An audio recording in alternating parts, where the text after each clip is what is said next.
наш остров тот, по-моему, где мы тогда доплыли. Да, точно, недалеко. Представляешь, как интересно здесь? Самолет на воду приземляется, видишь?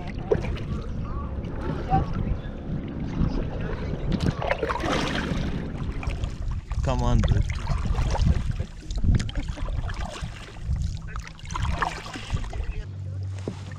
Прикольно. Вот те, видишь, залезли на камень.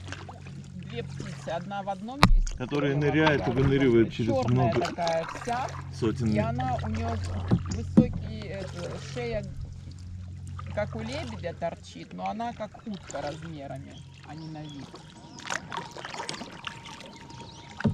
Вот. А орхидеи у них там 4 или 3 лепестка, а внутри как вот такая, как будто бы пасть хищника.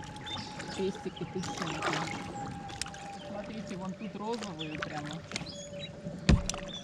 Смотрите, какая красота, розовые прям, да?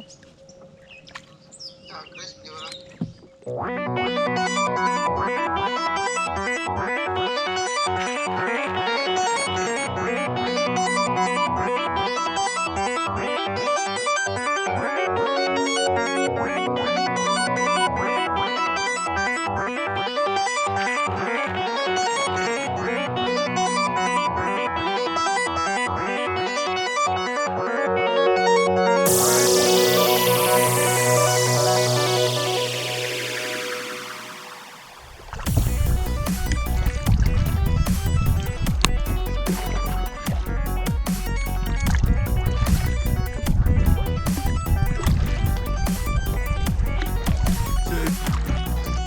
Полный это делали, да?